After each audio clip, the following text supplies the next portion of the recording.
And in focus. All right, click the links for Out of CPG. Join channel, become a member, check out this, subscribe to and the various other links. So Thor, pretty much right off the bat, it's just your standard subversive globalist propaganda, which I kind of grind that axe quite a bit.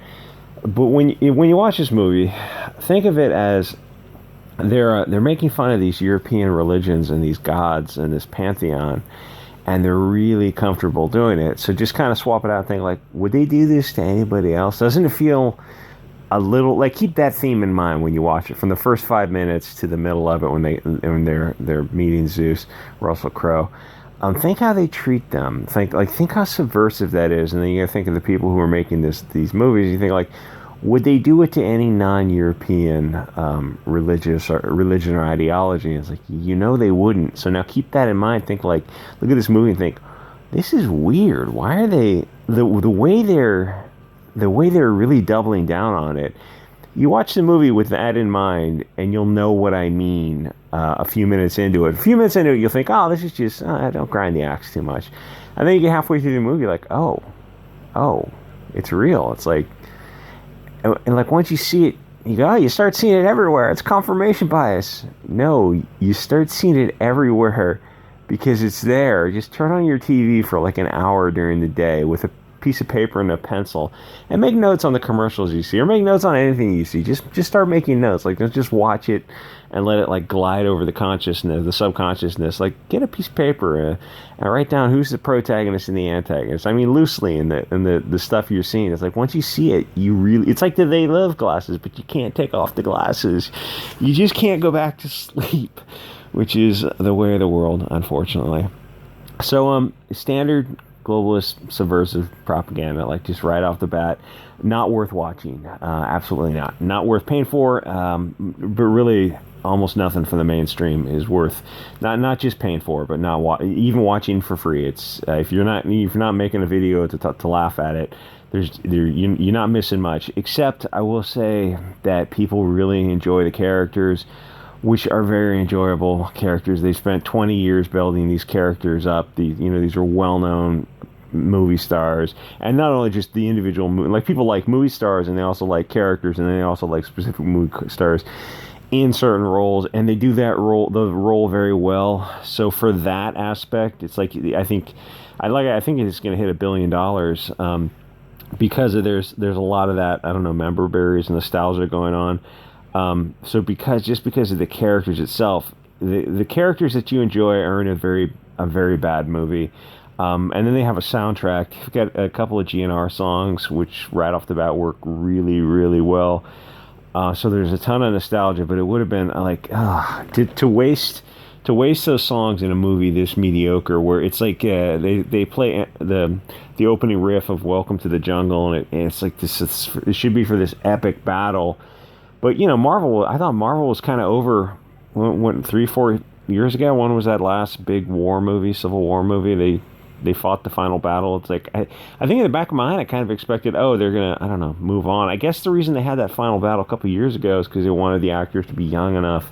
But I never really consider like, they're gonna keep making movies with the characters that are still the characters, and like, I guess there's no reason not to. I mean, Robert Downey Jr. I guess he said he felt he's aging out, so they're just gonna get someone else. Like, they're not gonna stop making Iron Man movies as long as they're turning a profit, which is kind of weird to look forward to. Just the future of the movies getting kind of more and more mediocre. Okay, so the movie was a comedy, but a cringy one, full of a lot of gay wokeness. The jokes, there's too many of them, and they didn't fit the movie. The jokes were like a normie who thought that he was cool, but he just wasn't as cool as I guess, I don't know who, Taika Waititi. It's like nothing in the movie really came together. Somebody was shifting gears kind of a little bit too late. Natalie Portman, I know she looks good in makeup. In the movie, she looks about 200 years old, and it's just the wrong person for the role. You should have just used a younger blonde from Sweden, which would have kind of been more in keeping with the vibe. The reason I show this background image, you think, okay, so a male standing in front of, in the foreground, the two women in the background. Yeah, except it's a European mythological, I don't know, folklore, European pantheon. It doesn't quite make sense to pick the actors that they picked. You should have got a young, hot blonde, preferably from Sweden, blonde hair, blue eyed, who would have been more in keeping with the vibe. But like, watch this movie and assume, oh, everything they're trying to do in this movie and all movies and Hollywood in general is part of this humiliation ritual to humiliate or degrade, belittle one group of people. That plot twist, you're that group of people, you and your ancestors. So the whole, and I know this sounds weird, and if you're not paying attention, you'll think it sounds weird. But then once you start paying attention, you're like, oh, this is not tinfoil hat stuff. It's like they've been doing this for years, and this is going to be the future of movies. Which, if you're like me, after you kind of see this enough, you realize, oh, Hollywood's just not for us anymore. And you'll get there probably if you're paying attention. You'll absolutely get there. In fact, I think a lot of people have already got there. So the whole feminist angle they had to the movie, that was cringe. As you know, feminism is cringe. It's like you can make jokes. Like, you don't have to take all this current cultural Marxist stuff seriously. You could go the other way and make fun of it. And not like, oh, the stupid Thor is making fun of something he doesn't understand, but it's actually, we got to respect their pronouns. It's like, no, just go actually just make fun of it. Just go like the South Park method and just say, oh, screw it, we're just going to make fun of it. So they did vaguely something that alluded to the pronoun thing, because somebody changed their name to Axel, which I don't know if that was a nod to the GNR song placement. So there was a lot of stuff in the movie that just trite, hackneyed, and overused jokes that were like, yeah, you did it in the movie before. She's explaining a wormhole, and it's like this scene in wormholes, I think, was done in a bunch of movies where they take a piece of paper and they fold the paper together and then poke a hole through it. It's like that was in the first 10 minutes of the movie, and that didn't work at all. That was just dumb. And then let me say this, 7 minutes into it, there were too many POCs in the movie, which I know is not politically correct to say, but I mean that they were only in it to check a box. It's kind of hard to explain, but it's like watching a commercial and you only see POCs nowadays, or at least you only see them in a positive light. If you've been paying attention the past few years, you know exactly what I'm talking about. And, you know, to be fair, people are waking up to this. It's not like there are fewer and fewer normies every day. People are kind of coming over to our side. And Gab and Telegram, my God, Gab is, wow, Gab is based. So when you see that with commercials, you're seeing cultural Marxism. It's like, what does propaganda look like? Well, turn on your TV for an hour and just watch the commercials, and that's what it is. Or watch somebody was showing I don't know, it was on BitChute. They were showing some comedy TV shows, current comedy TV shows, and they pulled out the laugh track. So you're watching the show, and there's no laugh track. And you're like, oh, this is effing horrific. None of this is funny. They put the laugh track in these sitcoms that your average person is watching. And once you take that laugh track off, you're like, oh, none of this is funny. This is just embarrassing and humiliating. I felt bad for the actors. I felt bad for the audience. Anyway, so you're just seeing cultural Marxism in commercials and in movies like this.